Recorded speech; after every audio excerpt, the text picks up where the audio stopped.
चलिए एग्जाम्पल 3 देखते हैं हम लोग। तो एग्जाम्पल 3 जो है इसमें क्या था, ऐसा 1 plus G H S this is equal to S cube plus 4s square plus 2s plus 8 equal to 0। समझ में आ रहा ना? तो इसका अगर आप बनाइएगा आर एस टेबल इसका बनाइए तो क्या देखने को मिलेगा, देखिए आर एस टेबल इसका बनाते हैं तो क्या मिलेगा, देखिए एस क्यूब, इसका कोफिशिएंट लिखते जाइए 1 2 और एस स्क्वायर का लिखिएगा तो क्या होगा 4 8, यही होगा। अब यहीं पे एस टू पावर 1 का निकालना है आपको, तो एस टू पावर 1 का निकालेंगे तो क्या होगा बताइए 4 into 2 minus 1 into 8 divide by 4, यही होगा ना। तो कितना हो जाएगा 8 माइनस 8 क्या हो जाएगा 0, तो ये हो जाएगा 0। अब ये भी आगे कुछ नहीं है तो यहाँ 4 इंटू 0 और 1 इंटू 0 0 ही हो जाएगा, ये भी 0 हो गया। तो यहाँ पे आपको क्या देखने को मिल रहा है, इंटायर इसमें दिख रहा है कि पूरा रो ही 0 है। पूरा रो जो है ROZ इसको क्या बोलते हैं, रो ऑफ जीरो। जब भी कोई इंटायर रो जो है 0 होता है तो उसको क्या बोला जाता है, रो ऑफ जीरो। पूरा इंटायर रो 0 है, देख रहे हैं ना, जीरो कोई भी ऐसा नहीं है कोएफिशिएंट की नन 0 है, ठीक है। तो सब जो इंटायर रो जो है यहाँ पे 0 हमको दिख रहा है। तो जब भी ऐसा केस होता है, जब इंटायर रो 0 होता है, तो मैं यहाँ पे कुछ पॉइंट्स लिखा रहा हूं, उसको आपको नोट करना है और मैं उसको समझाऊंगा अच्छे से।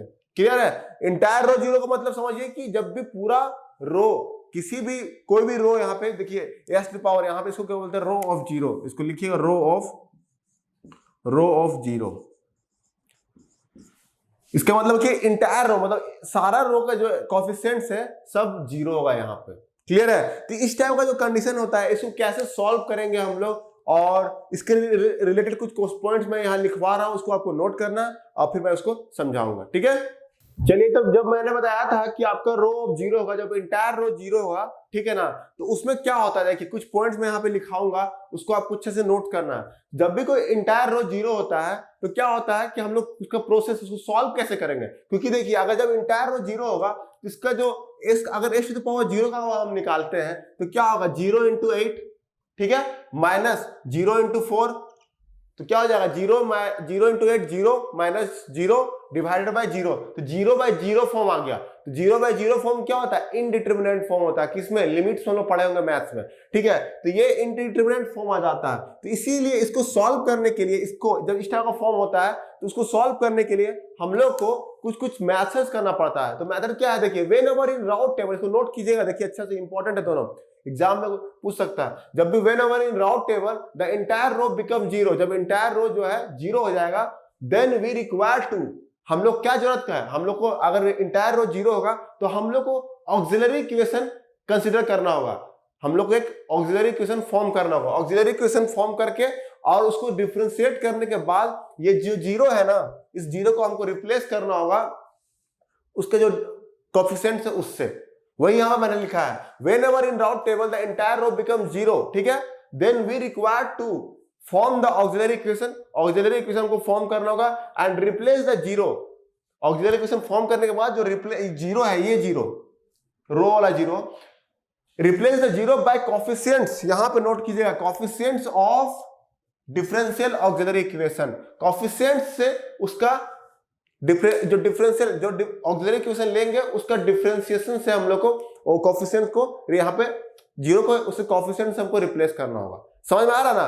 तो ये था आपका प्रोसेस, कैसे हम उसको सॉल्व करेंगे, बताऊंगा यहाँ पे अच्छे से कि इसको कैसे सॉल्व किया था। ऑक्सिलरी इक्वेशन क्या होगा, किसको लेना है ऑक्सिलरी इक्वेशन, ये भी मैं यहाँ पे बताऊंगा, ठीक है। तो वहां पे यहाँ तक क्लियर।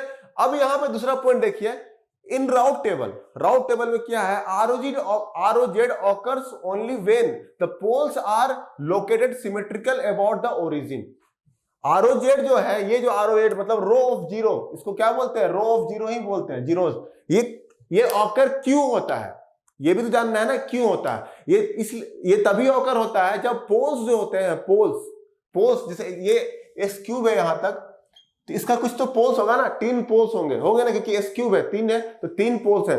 तो इसमें जो है पोल्स जो है इसका कुछ पोज सब पोज की बात नहीं हो रहा है यहाँ पे। कुछ पोज जो है वो सिमेट्रिकल अबाउट द ओरिजिन होगा, सिमेट्रिकल अबाउट द ओरिजिन होगा। मतलब ROZ जब भी ऑकर होता है, कहने का मतलब यही है कि ROZ जो है कभी ऑकर होता है तो ये इसका मतलब ये समझ लीजिएगा कि कुछ पोज जो है इस पूरा ये क्लोज लूप का, ये क्लोज लूप जो कैरेक्टरिस्टिक इक्वेशन है, कैरेक्टरिस्टिक इक्वेशन है, यही तो कैरेक्टरिस्टिक इक्वेशन है ना, इसको बोलते हैं कैरेक्टरिस्टिक इक्वेशन, कैरेक्टरिस्टिक इक्वेशन।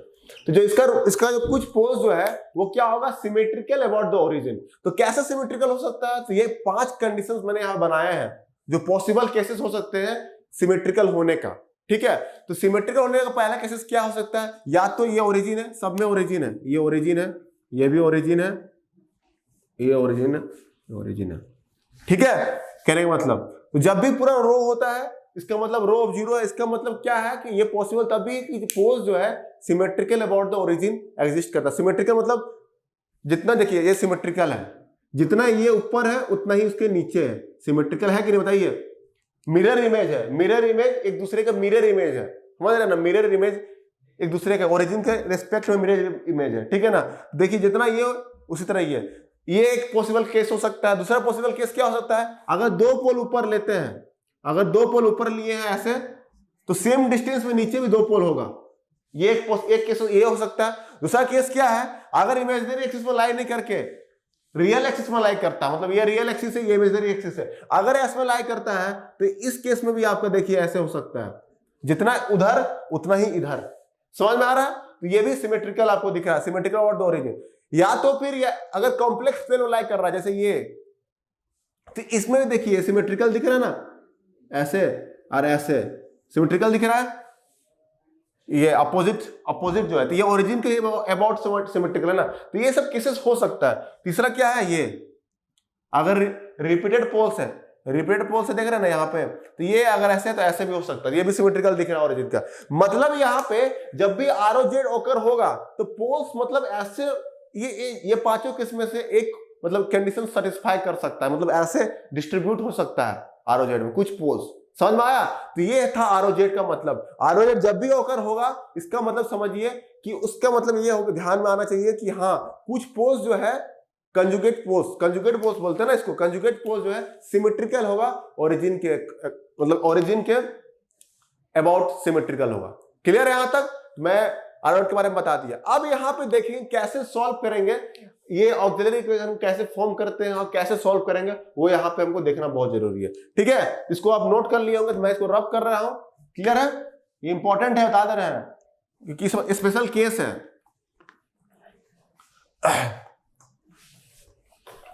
रब करता हूं, चलिए। तो यहां पे आपको फॉर्म करना है, मैंने आपको बताया ये रो पूरा 0 आ गया, तो आपको क्या बताया, पहला जो पॉइंट लिखा है तो उसके हिसाब से ऑक्सिलरी इक्वेशन फॉर्म करना है। तो यहाँ पे ऑक्सिलरी इक्वेशन क्या होगा, तो ऑक्सिलरी इक्वेशन वो होगा जस्ट जहां रो ऑफ जीरो जिस रो का हुआ है उसके ऊपर वाला जो होगा, उसके ऊपर वाला जो रो है, जस्ट इसके ऊपर वाला रो, वो होगा ऑक्सिलरी इक्वेशन को रिप्रेजेंट करता है। समझ में आ रहा है, तो ये जो S स्क्वायर है यही ऑक्सिलरी इक्वेशन है, तो ये ऑक्सिलरी इक्वेशन है। समझ में आया, ये हो गया ऑक्सिलरी इक्वेशन। क्लियर, तो यहां पे ऑक्सिलरी इक्वेशन को अगर हम A ऑफ S से रिप्रेजेंट कर रहे हैं तो ये किसके बराबर होगा, देखिए ये कोएफिशिएंट किसका था, 4S स्क्वायर का था, तो 4S स्क्वायर लिखिए इसको, और प्लस 8, ये यहां प्लस बीच में आएगा तो प्लस 8 कर दीजिए, क्योंकि इसी से तो आया है ना, देखिए इसी से तो हम लोग फॉर्म किए थे ना, ये समझ में आ रहा है कि नहीं, इसी से तो 4 स्क्वायर और 8 जो है अल्टरनेट लिए थे, तो यही ऑक्सिलरी इक्वेशन रिप्रेजेंट करेगा। 4S स्क्वायर मतलब जब भी पहला जो टर्म होगा उसको उसके कोएफिशिएंट से, मतलब S स्क्वायर है तो S स्क्वायर से मल्टीप्लाई कर देंगे, बाद वाला को अल्टरनेट लिखना है। जैसे यहीं पे अगर ये 4, अगर यहीं पे अगर ऐसे मान लीजिए यहाँ पे ऐसे रहता 4S⁴, तो इसका अगला टर्म क्या आएगा, कुछ भी टर्म आएगा S स्क्वायर वाला, समझ में आया, उसके अगला टर्म क्या आएगा, S⁻0 वाला कोई टर्म आएगा, अल्टरनेट। समझ में आ रहा है ना, अल्टरनेट लिखना है। जैसे यहाँ पे इसका वैल्यू तो S⁻0 ही है ना, समझ में आया, तो यहाँ पे जो इसका रहेगा कोएफिशिएंट उसको 4 × S स्क्वायर, और ये 8 है तो इसके बाद क्या आएगा, अल्टरनेट S⁻0 ही आएगा ना अल्टरनेट में, तो ये 8 हो जाएगा, तो फाइनली हमको यही तो मिलेगा ना, 4S स्क्वायर प्लस 8 ही तो मिलेगा ना, तो ये हो गया ऑक्सिलरी इक्वेशन। समझ में आया कि नहीं? यहाँ तो समझ आएगा, बताइएगा, मतलब कमेंट कीजिएगा सर समझ में आ रहा है, प्रॉपर आ रहा है, समझ कोई दिक्कत है। उससे क्या होगा कि हमको फीडबैक मिलता है उससे, अब मैं इंप्रूव करूंगा, और ज्यादा इंप्रूव करूंगा, और अच्छे से बताने की कोशिश करूंगा। ठीक है, तो यहाँ पे a equal to 4 square plus 8 हो गया, ये हो गया ऑक्सिलरी इक्वेशन। कैसे फॉर्म करते हैं पता चल गया आपको, ये हो गया auxiliary equation.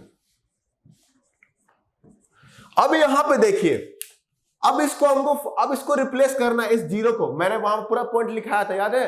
Auxiliary equation form करना है। दूसरा क्या होगा, coefficients of differential auxiliary equation, coefficient of differential auxiliary, जो जीरो है ये zeros are replaced, zeros are, उसी पॉइंट में लिखाया था मैंने, याद कीजिए, zeros are replaced by coefficient of differential auxiliary equation, यही तो लिखाया था ना। तो इसका डिफरेंशियल कैसे होगा, डिफरेंशिएशन ले लीजिए इसका, डीए ऑफ, अगर इसका डिफरेंशिएशन आप लेते हैं तो क्या मिलेगा, 8s और प्लस 0, यही मिलेगा। अब यहां पे s टू द पावर 1 दिख रहा है, यही तो है ना, s टू द पावर 1 दिख रहा है कि नहीं? अब इसी को रिप्लेस करना है, इसका कोएफिशिएंट क्या दिख रहा है, यही तो कोएफिशिएंट रिप्लेस, इसका कोएफिशिएंट 8 है, ये कोएफिशिएंट है, तो उस पॉइंट के हिसाब से इसका कोएफिशिएंट क्या है, 8। अब ये 0 को हमको उसी से रिप्लेस करना है, ये 0 आया जो s टू द पावर 1 है, यहाँ पे 0 है, तो इसकी s टू द पावर 1 को अब ये इसी कोएफिशिएंट 8 से रिप्लेस कर दीजिए आप, आगे कुछ टर्म नहीं है तो 0, आगे टर्म तो 0 है ना, तो 0, तो ये 0, समझ में आया? तो यहाँ पे ये ऐसे हमको बनाना है। अब यहाँ पे देखिए, अब हमको अब टेबल बन सकता है, अब ऑक्सिलरी इक्वेशन हमको पता चल गया, अब उसका रूट्स भी, उसका डिफरेंशिएशन करके उसका कोएफिशिएंट पता लगा लिए हैं, अब वो 0 को हम लोग रिप्लेस कर दिए। क्लियर है? जो पहला पॉइंट लिखाया था उसके हिसाब से यहाँ पे अकॉर्डिंगली फॉलो कर रहे हैं। ठीक है, अब यहाँ पे आगे क्या होगा, s टू द पावर 0 वो निकालिए। तो s टू द पावर 0 निकालने के लिए क्या करना होगा आपको, इसको इससे मल्टीप्लाई कीजिए फिर से, अब ये 0 नहीं रहा, अब इसको हम रिप्लेस कर दिए 8 0 से। ठीक है, इसको मल्टीप्लाई कीजिए, फिर इसको मल्टीप्लाई कीजिए और इससे डिवाइड करिए माइनस करके, तो यहाँ पे आ जाएगा 64 माइनस 0 डिवाइड बाई 8, यही हो जाएगा ना। अगर कोई टर्म नहीं है तो इसका 0 हो जाएगा, इसका क्या वैल्यू आ गया, इसका 8 वैल्यू आ गया, मतलब टोटल में क्या हो गया, इसका भी 8 वैल्यू आ गया। क्लियर?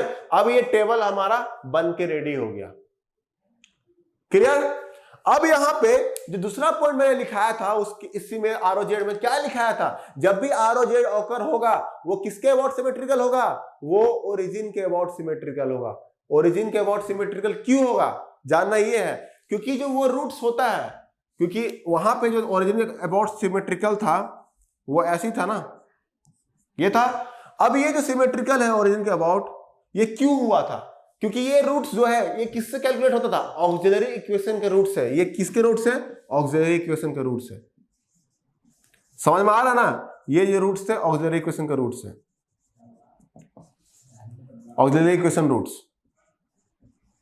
क्लियर है? ये जो रूट्स है ऑक्सिलरी इक्वेशन के रूट्स है। अब यहां पे आपको ये पता चल गया कि ये ऑक्सिलरी इक्वेशन के रूट्स है। अब ये ऑक्सिलरी इक्वेशन का रूट्स कुछ नहीं होता है, ऑक्सिलरी इक्वेशन का रूट्स इसी का रूट्स है, मतलब एस क्यूब का ही ना, इसी का तो पार्ट है ना ऑक्सिलरी इक्वेशन, इसी से तो आया है ना।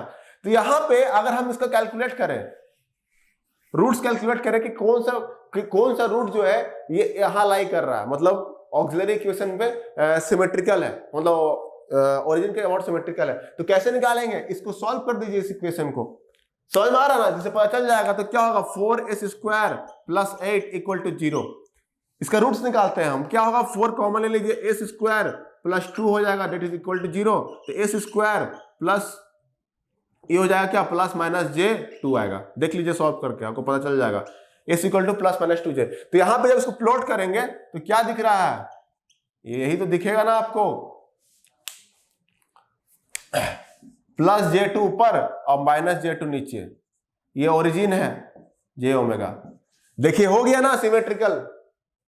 समझ में आया? दूसरा पॉइंट वेरीफाई कर रहा है कि नहीं है। आपको मैंने बताया था कि जब भी ROZ ऑकर होगा तो उसका कुछ पोज जो है, इसका कैरेक्टरिस्टिक इक्वेशन का कुछ पोज जो है वो क्या होगा, ओरिजिन के अबाउट सिमेट्रिकल होगा ना, यही तो लिखाया था ना। तो यहाँ पे वही तो हुआ। इसका जब रूट्स निकाले हम, इसका रूट्स निकाले तो देख रहे हैं j2 और माइनस j2 आया, तो ये किसके सिमेट्रिकल दिख रहा है, ओरिजिन के अबाउट सिमेट्रिकल दिख रहा है। क्लियर यहां तक? तो यहां पे दो रूट हमको पता चल गया कि दो रूट जो है j2 और माइनस j2 है, वो किसके रिस्पेक्ट में ये सिमेट्रिकल है, ओरिजिन के रिस्पेक्ट में सिमेट्रिकल है। तो टोटली रूट कितना था, 3 रूट है, तो 1 रूट बच गया। अब ये 1 रूट कहां लाई करेगा, तो उसको कैलकुलेट करने के लिए अब इससे क्या कीजिए, हम अगर हम डिवाइड कर देते हैं, लॉन्ग डिवीजन मेथड कर देते हैं, S cube plus 4s square plus 2s plus 8, यही है। अब इसको इससे डिवाइड कर दीजिए, 4s स्क्वायर प्लस 8, तो इससे क्या होगा ना, एक रूट पता चल जाएगा कि कहां वो रूट लाई कर रहा है। तो यहाँ पे इसको डिवाइड करेंगे तो क्या आपको लॉन्ग डिवीजन मैथ में पढ़े होंगे, छोटा सा ये सब 10 का है, तो आपको ये सब आइडिया होना चाहिए। तो ये हो जाएगा क्या, ये हो जाएगा s/4, तो ये हो जाएगा s क्यूब, माइनस हो जाएगा, ये कट जाएगा तो 0 हो गया, और ये हो जाएगा 2s, तो 2s हो जाएगा, यह भी कट के ये भी कट जाएगा, 0 हो जाएगा। अब यहाँ पे आ जाएगा 4s स्क्वायर और प्लस ये तो खत्म हो गया, तो 8 हो गया। अब यहाँ पे प्लस 1 कर दीजिए, तो यहाँ हो जाएगा 4s स्क्वायर कैंसल, और ये 8 ये भी कैंसल। तो एक रूट कहाँ लाई कर रहा है, देखिए एक रूट जो इसका रिमाइंडर आया, ये सॉरी कोसेंट आया है, s/4 प्लस 1 इक्वल टू 0 कर दीजिए, तो क्या आ गया, s+4 equal to 0, s equal to -4। एक पोल जो है -4 पर लाई कर रहा है, -4 कहाँ लाई करे, कहीं यहीं पे, समझ में आया। तो मेरा कहने का मतलब ये बताया कि मैंने आपको निकाल के बताया है कि जो इसका जो तीनों रूट्स आएगा, इसका जो तीनों रूट्स आएगा, तीनों रूट जो इस इक्वेशन का, वो कहां लाई करेगा, एक -4 पे लाई करेगा, और 2 रूट्स जो है वो एक J2 में आएगा, एक -J2 में आएगा। समझ में आया कि नहीं। तो यहां पे तीनों रूट हमको पता चल गया है, ये तीनों रूट हमको पता चल गया कहां लाई करेगा। दो रूट जो है ओरिजिन के सिमेट्रिक होगा, और एक रूट जो है लेफ्ट हैंड साइड में लाई करेगा। कैसे लाई करेगा, मैंने यहाँ पे आपको निकाल के बता दिया है, यहाँ पे कोई डाउट नहीं होना चाहिए। s इक्वल टू -4 आ गया, left hand side of the S plane में लाई करेगा। मतलब यहाँ पे क्या क्या दिख रहा है, ये होगा मार्जिनली स्टेबल। ये क्या दिख रहा है, मार्जिनली स्टेबल, क्योंकि मैंने आपको बताया था, पहले क्लास में बताया था, जब भी कोई रूट्स जो है अगर इमेजिनरी एक्सिस में लाई करता है, रिपीटेड नहीं होना चाहिए, वहां 10 कंडीशन लेके मैंने बताया था। पोज का अगर 10 कंडीशन अलग अलग पोज का इक्वेशन होगा, तो वहां पे रूट्स क्या होंगे, स्टेबल होगा, अनस्टेबल होगा, ठीक है। तो वो यहाँ पे मैंने बताया, ये क्या हो गया, मार्जिनली स्टेबल। तो ये किसको रिप्रेजेंट कर रहा है, एक कैरेक्टरिस्टिक इक्वेशन जो है सिस्टम, मार्जिनली स्टेबल सिस्टम को रिप्रेजेंट कर रहा है, ठीक है। अब इसमें आपको अगर आपको रूट्स निकालना है, इसमें क्या हो जाएगा, नंबर, इसको नोट कीजिएगा, अच्छा से नोट कर लीजिएगा, बता दे रहे हैं, पूरा डिटेल में बता दिया है। जेई वालों के लिए चलिए इतना काम नहीं है, लेकिन फिर भी मैं बता देता कि आपको क्लियर हो जाए, कोई डाउट नहीं रहे जो मैं बताना चाह रहा हूं। यहां पे लिखिएगा number of poles on imaginary axis, कितना दिख रहा है बताइए, on imaginary axis is equal to 2 दिख रहा है, 2 पोल्स इमेजिनरी एक्सिस पे है। Number of poles on left hand side of S plane, S plane का लेफ्ट हैंड साइड में कितना पोल है, 1 पोल है, यही तो दिख रहा है ना आपको। आप बोलेगा नंबर ऑफ पोल्स, आपको क्वेश्चन पूछ सकता है, number of poles on right hand side of S plane आपका पूछता है आपसे, तो क्या होगा बताइए, 0। कोई पोल तो लाई नहीं कर रहा है, क्योंकि 3 ही पोल है, 3 पोल मतलब 2 पोल तो इमेजिनरी एक्सिस में लाई कर रहा है, 1 पोल लेफ्ट हैंड साइड में लाई कर रहा है, तो राइट हैंड साइड में क्या होगा, 0 पोल ही तो लाई करेगा। तो ये आपका कंक्लूजन निकल गया यहां से, क्लियर, ये कंक्लूजन निकल गया। और यहां पे ये आपको कंक्लूजन ये क्या हो गया, मार्जिनली स्टेबल है। और यहां पे क्या पॉइंट्स आ सकता है बताइए, आपका और कोई पॉइंट्स क्या आएगा इसमें बताइए, और क्या पॉइंट आ सकता है, इसको नोट कर लीजिए, मैं यहां रब कर रहा हूं, जगह नहीं रहता ना। Genic Prime is the new features by Genic Education, where you will get 450 plus video series questions explanation, Prime Facebook group for doubt solving, assignments, live sessions and many more. If you are interested, then visit website and join quickly. For any query, call on 9837933283. देखिए और कोई point दिख रहा है आपको, यहां पे देखिए जो ऑक्सिलरी इक्वेशन है वो हमेशा देखिए जो एस का पावर होगा वो हमेशा इवन पावर होगा। तो दूसरा पॉइंट क्या लिख रहा है, ऑक्सिलरी इक्वेशन का जो ऑक्सिलरी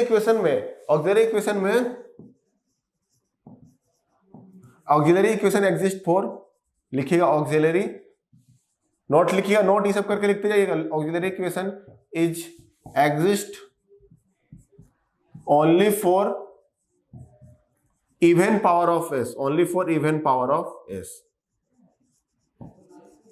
एस का इवन पावर के लिए एग्जिस्ट है। देखिए ऑक्सिलरी इक्वेशन इवन पावर है ना, तो इवन पावर ऑफ एस के लिए ही ऑक्सिलरी इक्वेशन एग्जिस्ट करता है। एस क्यू कभी ऑड पावर में नहीं एग्जिस्ट करेगा, याद रखिएगा, हमेशा इवन पावर। इसलिए ही तो अगर जब भी, इसलिए रूट जो है जब भी कोई एस का स्क्वायर टर्म आएगा या इवन पावर आता है, इवन पावर आता है, इसलिए वो ओरिजिन के क्रॉस सिमेट्रिक है। जस्ट दिस इज बिकॉज, इसके लिए ड्यू टू इवन, ये भी नोट कीजिए, even power of S, due to even power of S in auxiliary equation, in auxiliary equation, auxiliary equation में है, सो द पोल्स आर क्या, symmetrical about origin, symmetrical about origin. समझ में आया ना? इसका इवन पावर है, एस स्क्वायर है, मतलब दो पोल पेयर में होंगे, एग्जिस्ट करेगा, मतलब यही है इसका मतलब। एस की पावर 4 है तो 4 पोल एग्जिस्ट करता पेयर पे, मतलब 4 पोल जो है ओरिजिन के क्रॉस सिमेट्रिकल होता। समझ में आ रहा ना? तो यहां पे इवन पावर ऑफ एस है, इसलिए ही ओरिजिन के क्रॉस सिमेट्रिकल है। रीजन यही है, द रीजन बिहाइंड क्या है ओरिजिन के क्रॉस सिमेट्रिकल है, तो रीजन यही है कि इवन पावर ऑफ एस है, इसलिए ओरिजिन के क्रॉस सिमेट्रिकल है। क्लियर? यहां पे तीसरा पॉइंट आप यहाँ पे क्या लिख सकते हैं, ऑब्जर्व कर, मैं यहाँ पे समझ में आ रहा है कि नहीं, मैं बता रहा हूँ, क्लियरली बता रहा हूँ, आपको समझ आना चाहिए। यहाँ पे तीसरा पॉइंट यहाँ पे क्या हो सकता है कि आर और जेड जो ऑकर होगा, आर और Z is always occur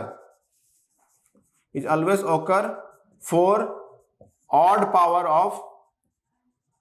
power of S. समझा? रो ऑफ जीरो जो है कहां ऑकर होगा, वो ऑड पावर के लिए एस के लिए ऑकर होगा। देखिए S to the power N 1 है, उसी के लिए रो ऑफ जीरो ऑकर कर रहा है। देखिए यहाँ पे ये क्या दिख रहा है, ऑड, तो ये जनरलाइज है कि रो ऑफ जीरो है, मतलब इंटायर रो जो है जीरो कब होगा, ये तभी एग्जिस्ट करेगा for odd power of S. Odd power of S के लिए ही इंटायर रो जीरो होगा, इवन पावर के लिए कभी नहीं होगा। इवन पावर के लिए ऑक्सिलरी इक्वेशन एग्जिस्ट करेगा और ऑड पावर के लिए, ऑड पावर ऑफ एस के लिए रो ऑफ जीरो एग्जिस्ट करेगा। ठीक है, तो ये तीनों पॉइंट बहुत इंपॉर्टेंट है। ठीक है, आपको ध्यान रखना चाहिए कि ऑक्सिलरी इक्वेशन का पावर हमेशा क्या होगा, इवन पावर होगा, और रो ऑफ जीरो का एग्जिस्ट करेगा only for odd power of S. Clear है यहां तक? चलिए ये क्लियर हो गया आपका। देखिए और तीसरा क्या, एक और पॉइंट निकाल, एक नोट कर सकते हैं यहाँ पे, स्टार देकर नोट कीजिएगा कि जो भी यहाँ पे रूट्स आ रहा है, ऑक्सिलरी इक्वेशन का रूट्स जो आ रहा है वो nothing but the roots of, यही कैरेक्टरिस्टिक इक्वेशन है। समझ में आ रहा है? कैरेक्टरिस्टिक इक्वेशन का ही रूट्स है। तो यहाँ पे एक और लिखिएगा, रूट्स ऑफ, यहाँ पे नोट कीजिएगा, रूट्स ऑफ ऑक्सिलरी इक्वेशन। ये जो रूट्स है ऑक्सिलरी इक्वेशन का, रूट्स जो है is roots of auxiliary equation is nothing but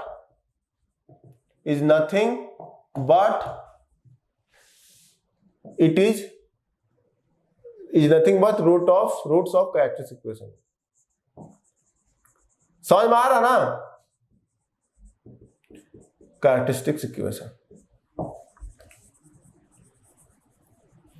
clear है कि जो इसका रूट्स आएगा वही रूट, तो इसका भी तो वही इस रूट से ना, तो वही यहाँ पे आपको समझ देना। तो जो पॉइंट मैं यहाँ पे लिखाया वो बहुत इंपॉर्टेंट है और अच्छे से समझिए इस चीज को। कोई भी डाउट होगा पूछिए, एकदम ग्रुप बना हुआ है जेनिक जे स्टडी के, जो एफबी ग्रुप है, स्क्रीनशॉट लेकर के पूछिएगा हमसे। यहाँ पे जो भी जहां भी देखेंगे तो स्क्रीनशॉट लेके पूछिए, कोई डाउट होगा तो मैं आपको क्लियर करूंगा अच्छा से। क्लियर है? तो यहाँ पे अब आगे बढ़ते, इतना मैंने आपको बता दिया, यहाँ पे आपको क्लियर हो गया होगा कहाँ कहाँ रुक कर रहा है, सब मैंने यहाँ पे लिखा दिया, मार्जिनली स्टेबल, ये कंडीशन, सारा कंडीशन मैंने लिखा दिया। क्लियर है?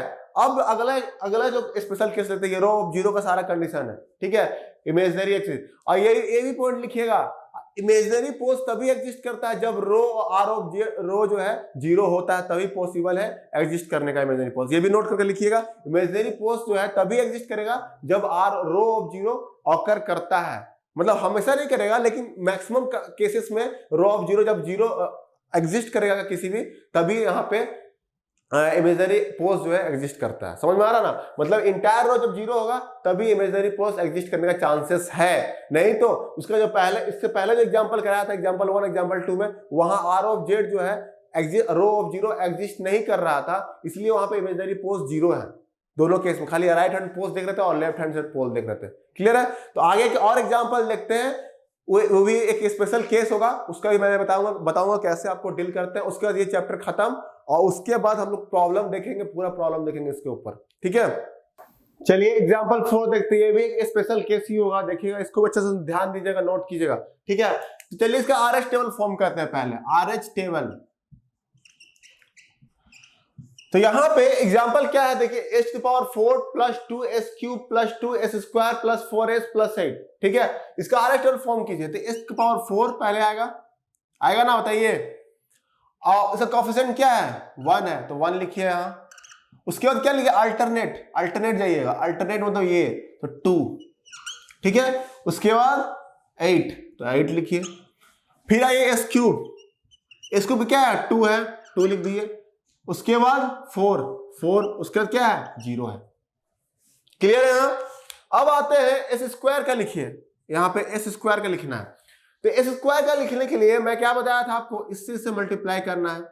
ठीक है, इससे से मल्टीप्लाई करना है और डिवाइड करना है इससे। तो इसका लिखने के लिए क्या करना होगा? यहां पर सपोज इसका b1 है, तो b1 इक्वल टू क्या हो जाएगा? b1 equal to 2 × 2 minus 1 × 4 divided by 2, यही होगा। तो कितना जाएगा? 4 माइनस 4/2 कितना हो जाएगा? 0। तो b1 का वैल्यू क्या आ गया? 0, ये हो गया 0।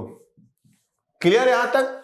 अब इसका वैल्यू है b2, इसका b2 मान लिए, तो b2 इक्वल टू क्या हो जाएगा? इसको इससे मल्टीप्लाई कीजिए और इसको इससे मल्टीप्लाई कीजिए, माइनस करना है और डिवाइड बाय 2, तो क्या हो जाएगा? 2 × 8 माइनस 1 × 0 डिवाइड बाय 2, तो कितना हो जाएगा? 8 × 16, 8 × 2 16 डिवाइड बाय 2, 8 आ गया। तो इसका वैल्यू आ गया 8, और आगे तो कुछ टर्म नहीं है, तो ये 0 होगा। तो यहां पे ये देखिए, यहां पे क्या ऑब्जर्व करने को मिल रहा है? ये पहला टर्म जो है 0 आ रहा है, पहला टर्म 0 आ रहा है। इंटायर जो यहां पे एक 8 आ गया। ठीक है, इसमें इंटायर आर और जेड 0 नहीं हो रहा है, इंटायर जो रो बोलते हैं वो 0 नहीं हो रहा है। यहां जो है पहला टर्म जो है 0 होगा। अब आगे टर्म निकालते हैं, h⁴ निकालिए। तो इसको जब ये ऐसा होता है h⁴ होगा, तो आगे अगर निकालेंगे तो क्या हो जाएगा? 0 है 4, 0 × 4, आगे सब टर्म क्या आएगा? इन्फिनिटी आएगा। क्यों आएगा इन्फिनिटी? देखिए, क्योंकि 0 × 4 माइनस 2 × 8 डिवाइड बाय 0 ही तो होता है ना। अगर समथिंग डिवाइड बाय 0 होगा तो वो तो इन्फिनिटी ही होता है, याद रखिए, होता है कि नहीं?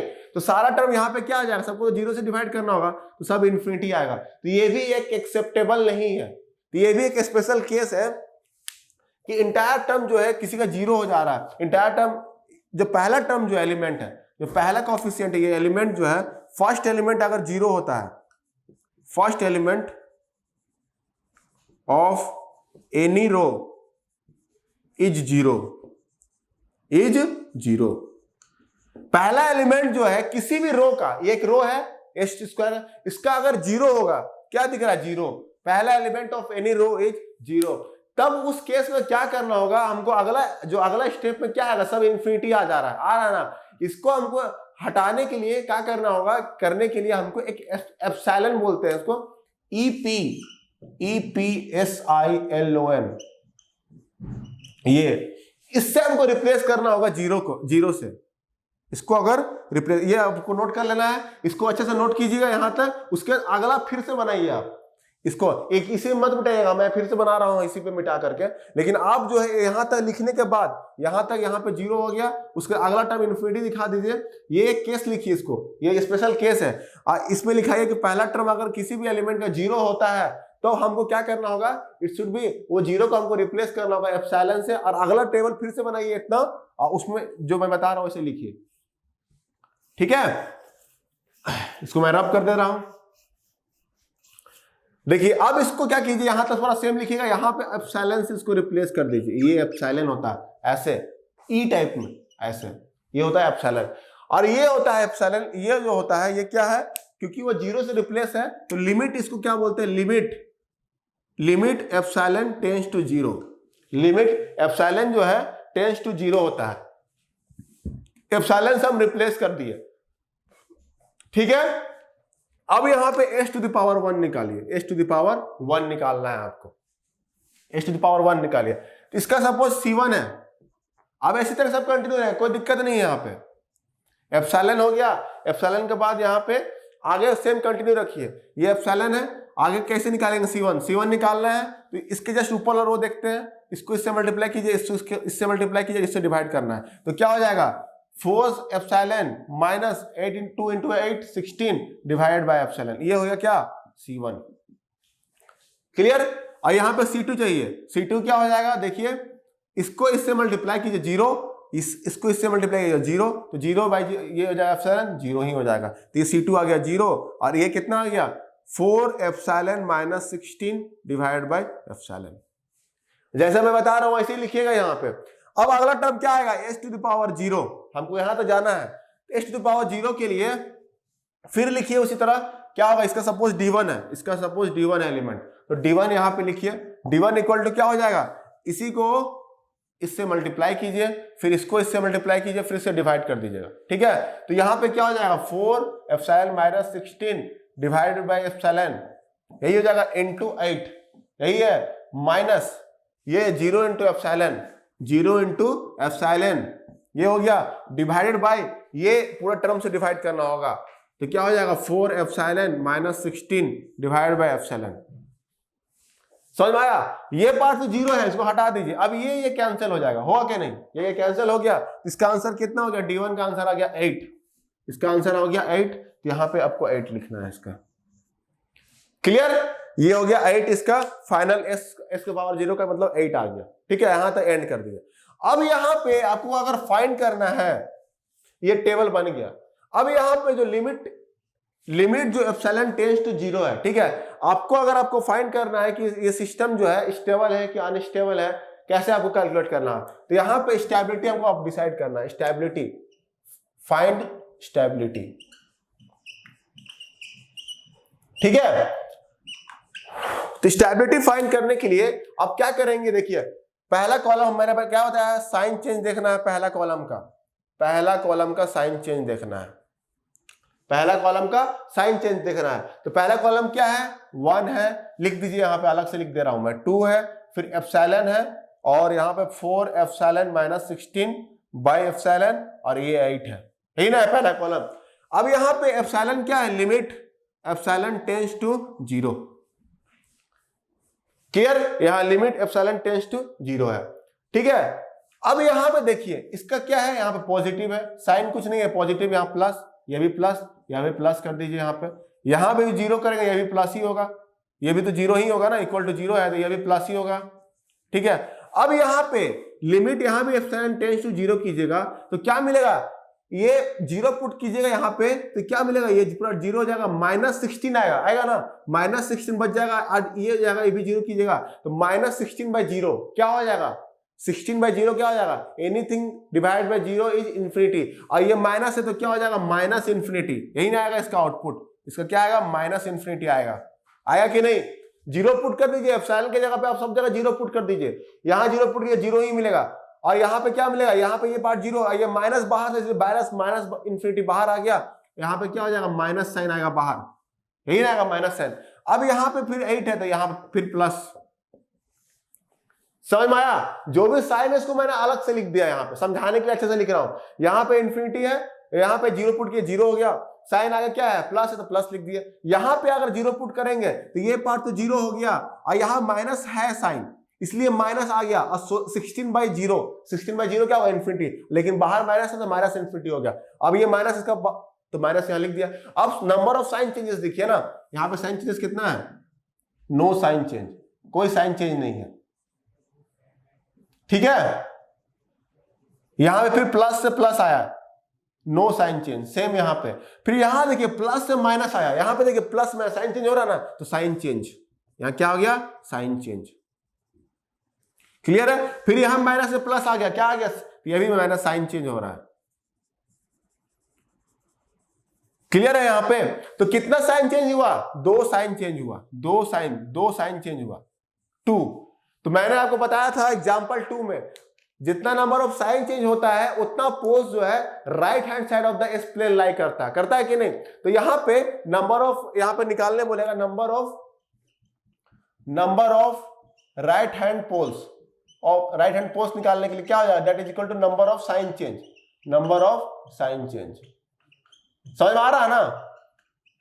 दिस इज इक्वल टू क्या हो जाएगा 2, 2 साइन चेंज है 2 हो जाएगा यहाँ पे, ठीक है। दूसरा क्या हो जाएगा, number of left hand poles, number of left hand pole पूछेगा तो लेफ्ट हैंड पोल्स कैसे निकलेगा, s टू द पावर 4 है तो मैक्सिमम कितना पावर हो सकता है, 4 पावर हो सकता है, तो 4 माइनस 2 कर दीजिए, दैट इज इक्वल टू 2, 2 आ जाएगा आपका लेफ्ट हैंड पोल्स। और imaginary axis poles, imaginary axis poles 0 होगा, इमेजिनरी एक्सिस पोल्स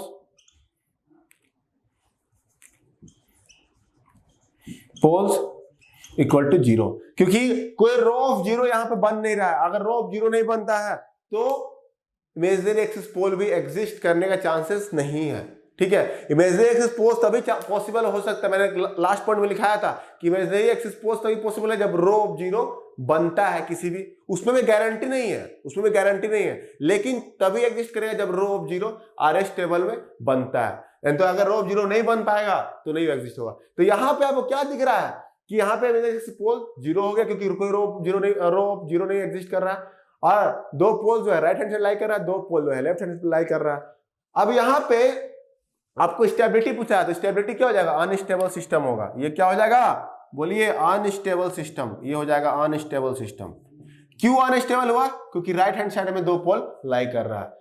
समझ में आया? तो ये था आपका स्पेशल केस, और यहीं पे आपका RS स्टेबिलिटी खत्म होता है, क्योंकि यहीं पे आपका एक्चुअली एक लिमिटेशन बाकी है, लिमिटेशन मैं लिखवा दूंगा RS स्टेबिलिटी का, वो भी लिखवा दूंगा। तो यहाँ पे आपका जब भी ऐसे 3 केसेस हो सकता है, या तो नॉर्मल RS स्टेबल बनेगा, जो पहला एग्जांपल था, नॉर्मली आप देख के बता सकते हैं कितना पोस्ट लाई कर रहा है राइट हैंड साइड में, कितना पोस्ट लेफ्ट हैंड साइड में लाई कर रहा है, और उससे स्टेबिलिटी डिसाइड करते हैं। दूसरा कंडीशन क्या हो सकता है, रो ऑफ 0 हो सकता है, पूरा इंटायर रो जो है 0 होगा, तब उस केस में कितना कैसे पोस्ट निकालना मैं बता दिया, ऑक्सिलरी इक्वेशन से कैसे उसको कोएफिशिएंट से रिप्लेस करना होता है, वो मैंने सारा चीज बता दिया क्लियरली। तो उस टाइप का कंडीशन आएगा तो उसे आपको सॉल्व करना है, ठीक है। तीसरा क्या होगा, अगर पहला एलिमेंट 0 होता है, बाकी एलिमेंट 0 नहीं है, पहला एलिमेंट किसी भी रो का 0 होता है, तो उस केस में हमको एक एप्सिलॉन होता है ई के शेप में, वो उससे हमको रिप्लेस करना पड़ता है, और उससे नॉर्मली टेबल बनाते हैं वैसे टेबल बना दीजिए।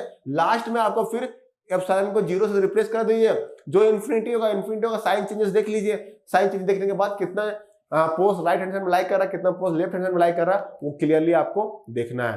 क्लियर है यहाँ पे? तो मैं आपको यहाँ पे बता दिया हूँ हर चीज प्रॉपरली, आप अच्छे से समझ रहे होंगे, आई होप इतना मान के चल रहा हूं। अब यहाँ पे आगे देखते हैं, लिमिटेशंस देखेंगे इसका RS स्टेबिलिटी का, और उसके बाद ये चैप्टर क्लोज, उसके बाद हम लोग इस पर प्रॉब्लम डिस्कशन करेंगे, ठीक है। देखिए लिमिटेशन ऑफ RS स्टेबिलिटी क्या है, लिमिटेशन जो है, उसके बाद ये चैप्टर खत्म हो जाएगा, फिर प्रॉब्लम्स देखेंगे हम लोग, इसके ऊपर बहुत प्रॉब्लम देखेंगे, जो भी प्रॉब्लम्स आते हैं, ठीक है ना। तो लिमिटेशंस को आप नोट कीजिएगा, पॉज करके नोट कर लीजिएगा। पहला क्या है, it is valid only for real coefficients of the characteristic equation, मतलब रियल कोएफिशिएंट जब रहेगा तभी वैलिड है। मतलब जैसे लिखते थे ना, s² plus 4s plus 5 equal to 0, तो ये क्या है, कोएफिशिएंट है ना, ये क्या है, रियल है। यहीं पे अगर इमेजिनरी रहेगा तो ये RS टेबल जो है हम लोग नहीं बना पाएंगे, समझ में आ रहा ना। तो ये था रियल था, इसलिए हम लोग वैलिड कर पा रहे थे, ठीक है। तो ये किसके लिए वैलिड है, बस रियल कोएफिशिएंट के लिए वैलिड है, ठीक है। दूसरा क्या, it does not provide exact location of the closed loop पोस्ट इन द लेफ्ट और right hand half of S plane, मतलब एग्जैक्ट लोकेशन नहीं बताता ना पोस्ट का, क्योंकि हम लोग क्या बस साइन चेंज, जो साइन चेंज देखते हैं, साइन चेंज करके हम लोग क्या देखते हैं, उसको देखते हैं कि कितना नंबर ऑफ पोल्स जो है राइट हैंड साइड में लाई कर रहा है, कितना number of poles left hand side में लाई कर रहा है। हम लोग को इससे नहीं पता चलता है कि कितना एग्जैक्ट कहां पे लाई कर रहा है, समझ में आ रहा है ना। तो एग्जैक्टली जो एग्जैक्ट लोकेशन पोल्स का नहीं बताता है, ठीक है। ये जी दूसरा लिमिटेशन है। थर्ड लिमिटेशन क्या है, it does not suggest method of stabilizing an unstable system. Clear है? यहां पे क्या हुआ, इसका मतलब थर्ड जो पॉइंट, इसका मतलब क्या है कि अगर कोई पोस्ट जो है राइट हैंड साइड में लाई करता है तो सिस्टम क्या है, अनस्टेबल है। ये तो बता दे रहा है कि सिस्टम अनस्टेबल होगा, लेकिन उसको कैसे स्टेबलाइज करें, कैसे उसको स्टेबल बनाएंगे उस सिस्टम को, इसका कोई यहाँ मेथड अवेलेबल नहीं है। ओनली बताएगा कि वो अनस्टेबल है या स्टेबल है, ठीक है। कितना number of post left hand में लाई कर रहा है, कितना number of post right hand side में लाई कर रहा है, कैसे उसको स्टेबलाइज करना है, इसके बारे में कोई मेथड नहीं बताता है। वो खाली बता देगा कि अनस्टेबल सिस्टम है, क्लियर है? चौथा क्या, applicable only for linear system, linear system के लिए ही बस एप्लीकेबल है, नॉन लीनियर सिस्टम के लिए एप्लीकेबल नहीं है। पांचवा क्या है, it is not possible to form Routh table, Routh table बनाना पॉसिबल नहीं है if any one of the coefficient is complex, अगर एक भी यहाँ पे कॉम्प्लेक्स हो जाएगा तो हम लोग राउट टेबल नहीं बना पाएंगे, पहला यही है। दूसरा क्या है, the equation is not algebraic, अगर ये इक्वेशन अलजेब्रिक इक्वेशन नहीं होगा, अलजेब्रिक इक्वेशन बोले तो यही पोलिनोमियल टाइप का, ये इस टाइप का फॉर्म नहीं रहा तो हम लोग राउट टेबल नहीं बना सकते हैं। तीसरा क्या है, the equation containing exponential function, अगर एक्सपोनेंशियल फंक्शन कंटेन करता है और sinusoidal function of S, then it is not possible to form the Routh table, Routh table नहीं बना। जैसे कि अगर यही रहता e⁻ as इस टाइप का रहेगा, साइन इस टाइप का रहता as इस टाइप का रहेगा इक्वेशन, इस टाइप का इक्वेशन हम लोग नहीं बना पाएंगे यहाँ पे, तब राउट टेबल पॉसिबल नहीं। ओनली एक्सपोनेंशियल या पोलिनोमियल इस टाइप का फॉर्म रहेगा तभी हम राउट टेबल बनाना पॉसिबल है। समझ में आया? ये लिमिटेशन आप नोट कीजिएगा, एग्जाम में लिमिटेशन से ही पूछ सकता है डायरेक्टली कि RS table non linear system के लिए एप्लीकेबल है, यस या नो, आपको आंसर इस टाइप का रहता है तो आपको नो आंसर होगा उसका, इस टाइप का मतलब रहना है, 4 ऑप्शन दे देगा आपका, तो ये लिमिटेशन आप नोट कीजिएगा। अब ये यहाँ पे हम लोग का खत्म होता है। अब नेक्स्ट क्लास में हम लोग प्रॉब्लम देखेंगे, प्रॉब्लम कंप्लीट होगा तो चैप्टर 5 रूट लॉ का स्टार्ट करेंगे, ठीक है? तब तक के थैंक यू, धन्यवाद, लगे रहिए एकदम डट के लगे रहिए, थैंक यू।